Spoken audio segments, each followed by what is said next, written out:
Hello, race fans. Welcome to the post-race coverage of, well, it was the NASCAR show, but decided on a new name, Around the Curb. I'd love to hear what you guys think of this new name, Around the Curb. Try to give the show a little unique name.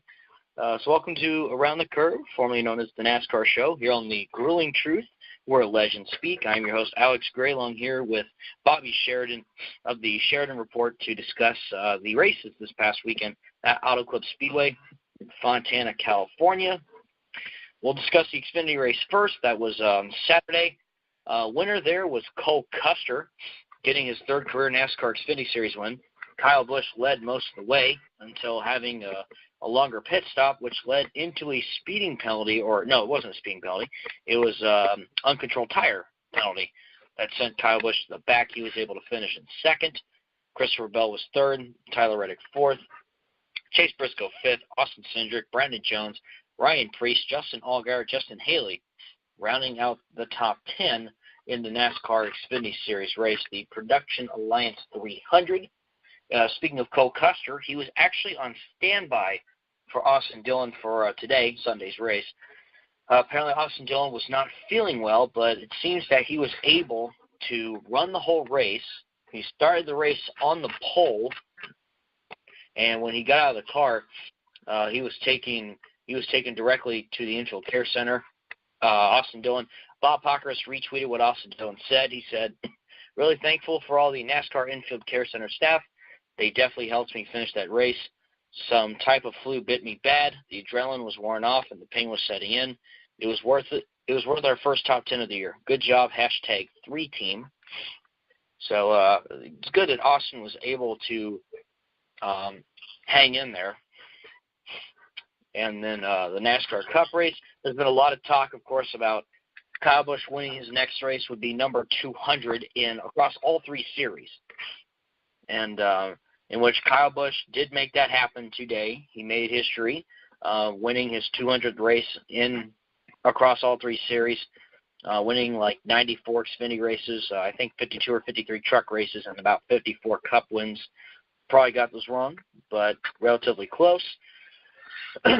Kyle Busch ended up winning. Felt like he had the strongest car all day.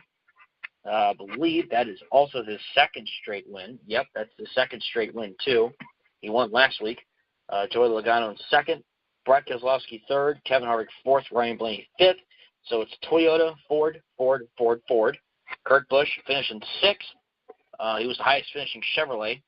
Denny Hamlin, Martin Truex Jr., Eric Almirola, Austin Dillon rounding out the top 10. Other notables, Chase Elliott 11th, Kyle Larson 12th, Daniel Suarez 13th, William Byron 15th, Jimmy Johnson 17th, Eric Jones 19th, Alex Bowman 21st, and Clint Boyer ended up 38th with a DNF. So those are the results. Kyle Busch showing that he is arguably the best driver in the sport right now.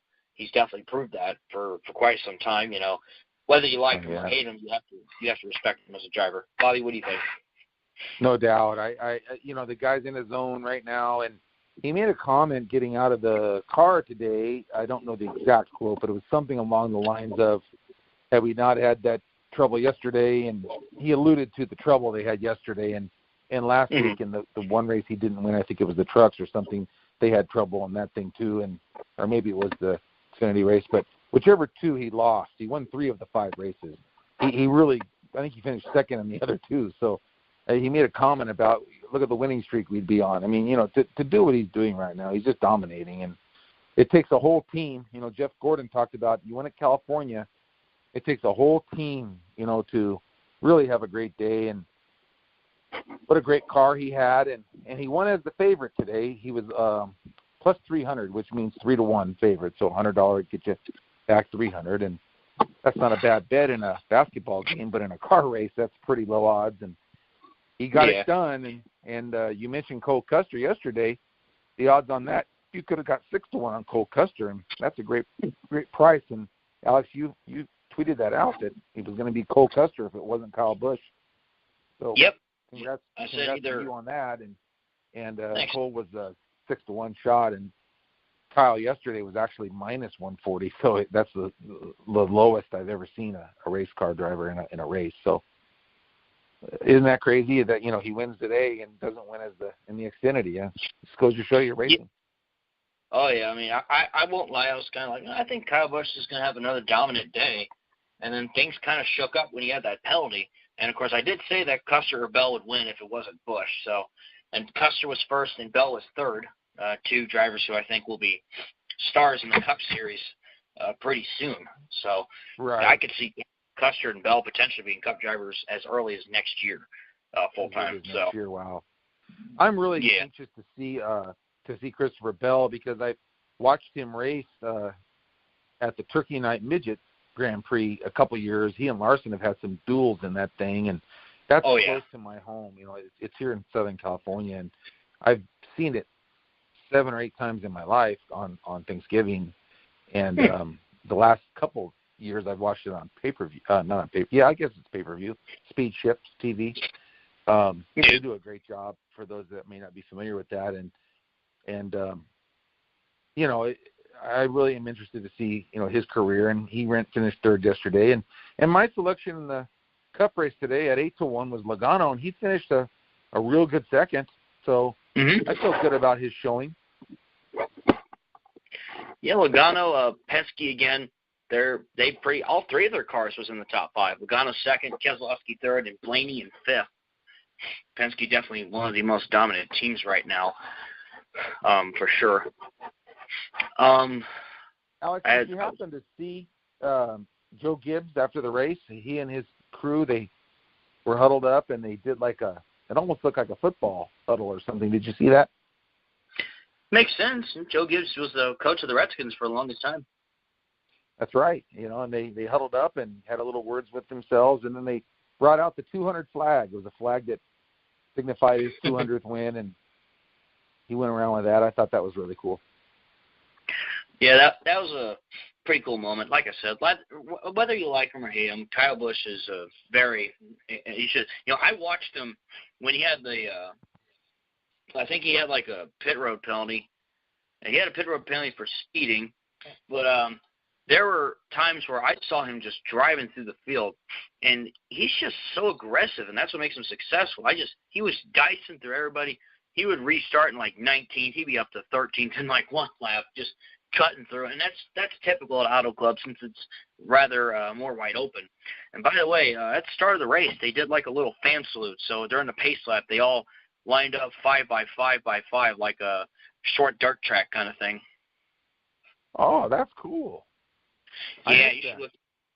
Yeah, I love when they do that because NASCAR is really fan driven. It's all about the fans. The fans are amazing, and it's cool that NASCAR gives them a salute like that. So it's cool they do that every now and then. That is cool. I've seen that happen in the World of Outlaws before, but I had never seen that in a Cup race. Yeah, they've done it quite a few times.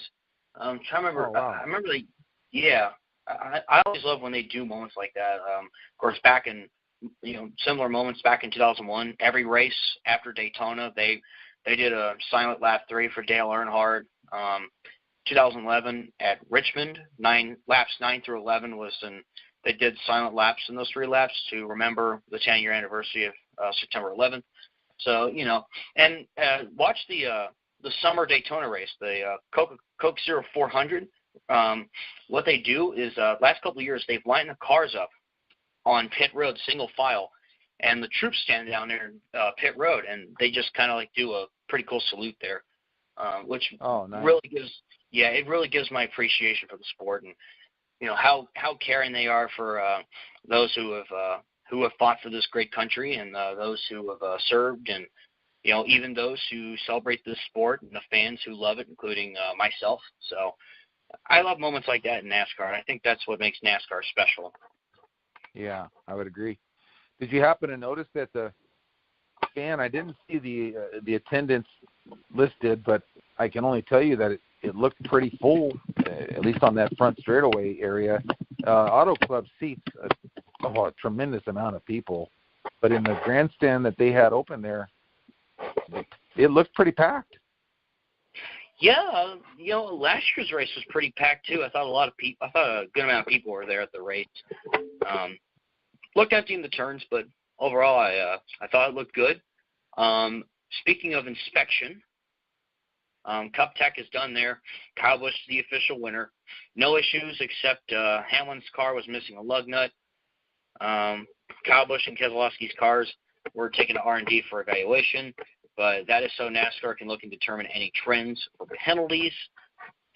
Not for penalties, but yeah, that's basically the story there with inspection. So once again, cool. No disqualifications yet, but I'm sure it'll come. So now we're about 5 races into the season. Do you have a good idea of who you think are the true championship competitors of this season? Because last season we were already talking about the big 3 between Kevin Harvick, Martin Truex Jr., and Kyle Busch. Yeah, I think Kyle Busch 1, Keselowski 2, Logano 3, and then Harvick, Kurt Busch. Kurt Busch, he almost had his 3rd straight top 5 today. He just missed it. He finished 6th. Almirola has been really steady. He had another top 10, I believe, today. But I think this year's big 3 is, in my opinion, is so far Busch, Logano, Keselowski. I think Harvick is right on the outside of that. Yeah, I'd say those who finish in the top 4 is a good shot for the championship 4. And, I know we've talked on and off about Chevy's struggles, especially with Hendrick Motorsports. Chase Elliott 11th, William Byron 15th. Alex Bowman was, I just saw his name, 21st, Jimmy Johnson 17th. So it looks like that's becoming a repeat of what we saw last year.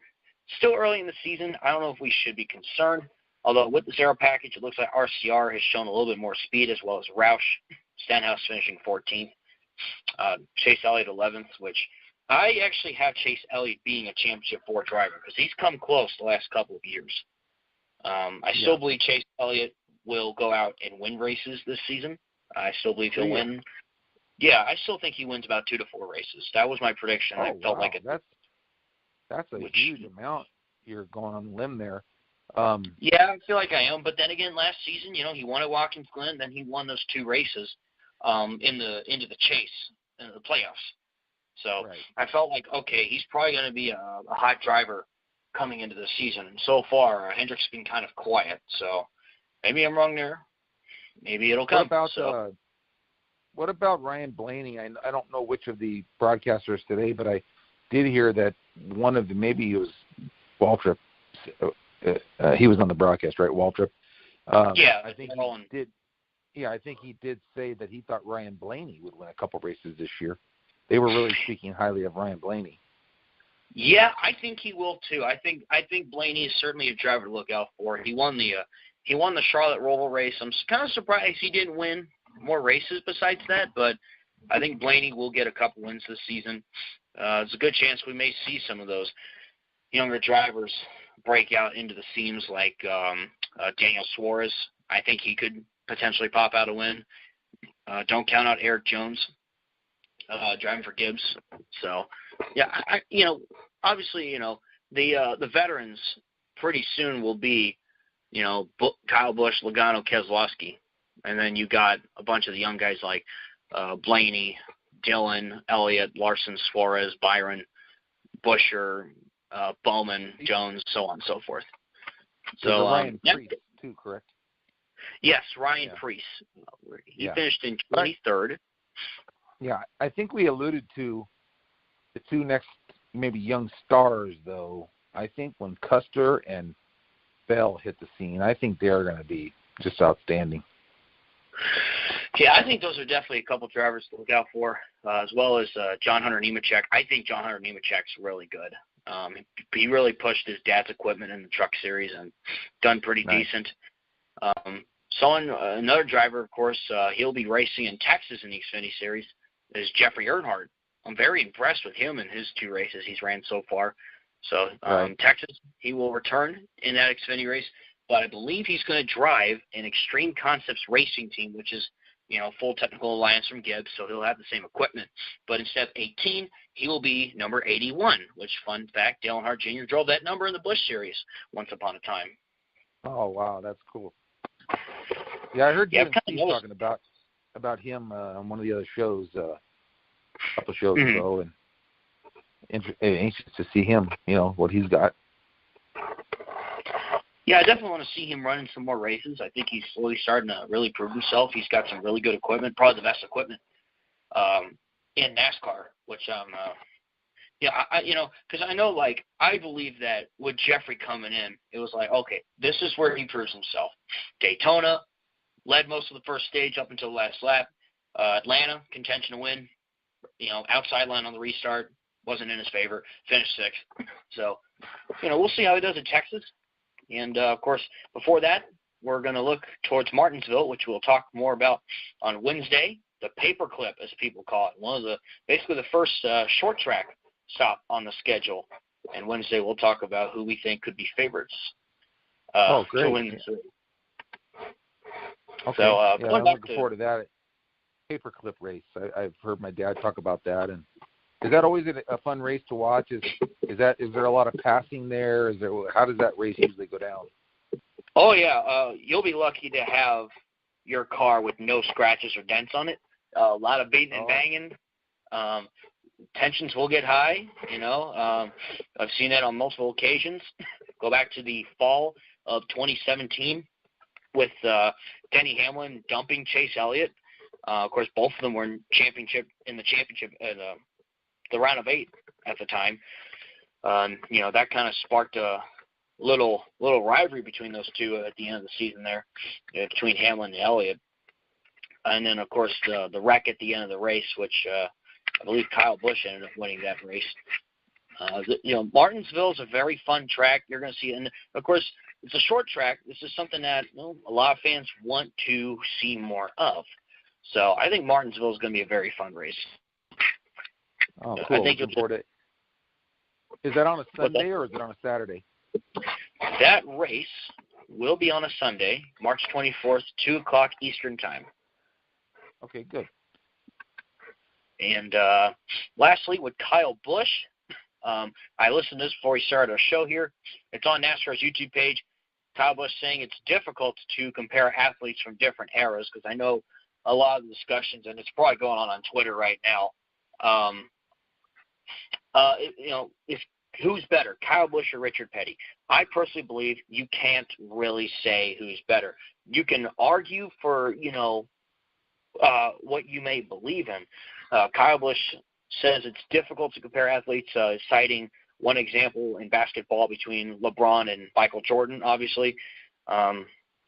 But, he says, though, there are still the greats of a sport. So, the greats of NASCAR, you got Richard Petty, Jeff Gordon, Dale Earnhardt, Jimmy Johnson, Kelly Yarborough, Bobby Allison, Alan Kulwicki, Davey Allison. You can keep going on. Of course, Kyle Busch now. But he believes he can be among the top 2 to 3 greatest by the end of his NASCAR career. And there's definitely more wins coming his way.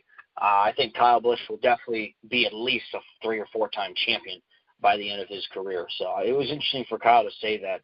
He's a really, really good character for the sport.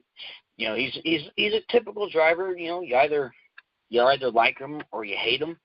I used to be, when I was younger, I actually used to be really annoyed when he won all the lower series races. But now that I'm older, at age 22, I'm like, hats off, a lot of respect, great driver. You got to have respect for what these guys do out there. They do this 36 plus times out of the year. Right, it's amazing. Well, and then Richard Petty, what I heard him say was something along the lines of, had Kyle been in our era, he would have been a fantastic top 2 or 3 driver in our era too. So he paid good respect to Kyle. It was very classy, and it was a good NASCAR moment today. The 200 flag, and I thought it was all good. So the fans saw a good race. That's my hometown track. It's really warm today out here. It's in the 80s, and very, very warm. And if not 80s, like 70s. I mean, it's upper 70s, I should say, not 70s, upper 70s. Yeah, and the sun's out bright, and so I know it was a hot day for the drivers, and really, really, really fun race. So we go on to Martinsville, and we'll have our show. We'll tape it Wednesday night, right? Correct. Well, actually, yes. Yeah, good point. That depends, I guess, when I'm going to – I guess I'm going to go off topic for a second. I'm a student at Northern Kentucky University. I'll be traveling with the pep band to Tulsa, Oklahoma. They will play Texas Tech on Friday. I'll be finding out when I'm leaving. I'll let you guys know when we can do the show. Yeah, let's try to get it done before you go. Yeah, definitely. Even if you have time Wednesday afternoon or something, Alex, I'll make sure that I'm here to join you. And hopefully we have Steve back, and we'll get it done. Yeah. Very good. And good job, Kyle Busch, and good luck to your Northern Kentucky. What is the mascot name? The Norse. Oh, the Norse. Yeah, it's not very often. I mean, is this their first appearance? Second in 3 years. Second in 3 years. Okay, great. All right, Alex, very good. All right, that'll do it for our post-race discussion here for the Auto Club 400 here on Around the Curb, a.k.a. formerly known as the NASCAR Show, from Bobby Sheridan of the Sheridan Report. Be sure to check him out on Twitter at Sheridan Report.